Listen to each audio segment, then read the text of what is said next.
তুমি কি জানো ভগবান হয়েও কেন শ্রীকৃষ্ণ অন্যের ঘরে মাখন চুরি করতেন? কেন গোপীরা রাগ না করে হাসতেন? আজকের এই গল্পে তুমি বুঝতে পারবে এই চুরির পেছনে লুকিয়ে আছে এক গভীর ভালোবাসার রহস্য। বৃন্দাবনের ছোট্ট গ্রাম, চারিদিকে সবুজ মাঠ, গরুর ঘণ্টার শব্দ আর মাখনের সুগন্ধ।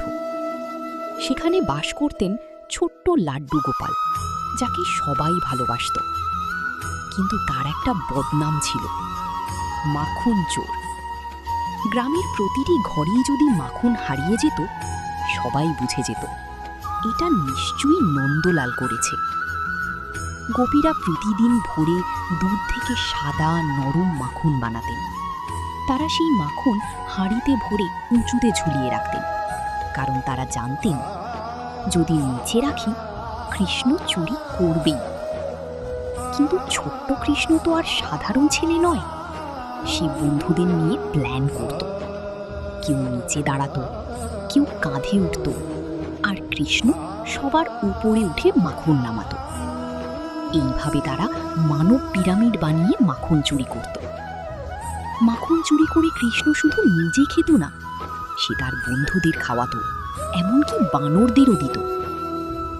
গোপীরা রাগ করে যশোদা মায়ের কাছে অভিযোগ করত, তোমার ছেলে আমাদের সব মাখন খেয়ে যায়। কিন্তু মজার ব্যাপার হলো, তারা রাগ করলেও ভিতরে ভিতরে খুশি থাকত, কারণ কৃষ্ণের দুষ্টুমিতে ছিল এক অদ্ভুত আনন্দ। একদিন যশোদা মা নিজের চোখে দেখলেন কৃষ্ণ মাখন চুরি করছে। মাখনে ভরা মুখ, হাসছে। যশোদা বললেন, কৃষ্ণ, তুই আবার মাখন চুরি করছিস? কৃষ্ণ মিষ্টি হেসে বলল, মা, আমি তো খাইনি, মাখন নিজেই পড়ে গেছে। এই নির্দোষ মুখ দেখে যশোদা রাগ করতে পারলেন না। কিন্তু এই গল্প শুধু দুষ্টুমি না, আসল সত্য হলো মাখন মানে ভালোবাসা। যেমন দুধ থেকে মাখন বের হয়, ঠিক তেমনি ভক্তদের হৃদয় থেকে বিশুদ্ধ ভালোবাসা বের হয়। আর শ্রীকৃষ্ণ সেই ভালোবাসাই চুরি করেন, হৃদয়। তাই তাকে বলা হয় মাখন চোর নয়, হৃদয় চোর। এই লীলা আসলে দেখায় ভগবান জোর করে কিছু নেন না, ভালোবাসা দিয়ে হৃদয় জয় করেন। বৃন্দাবনের মানুষ কখনো সত্যি রাগ করত না, কারণ তারা জানত আমাদের ঘরে কৃষ্ণ এসেছে, এটাই আশীর্বাদ। তাই তারা মাখন লুকিয়ে রাখলেও মনে মনে চাইত আজও যেন কৃষ্ণ এসে চুরি করে। এই গল্প আমাদের শেখায় ভালোবাসার সবচেয়ে বড় শক্তি ঈশ্বরকে পাওয়া যায় ভক্তিতে, আর শিশুর মতো সরল হৃদয়েই থাকে সত্যিকারের আনন্দ। তাই আজও আমরা বলি, জয় শ্রীকৃষ্ণ, জয় মাখন চোর।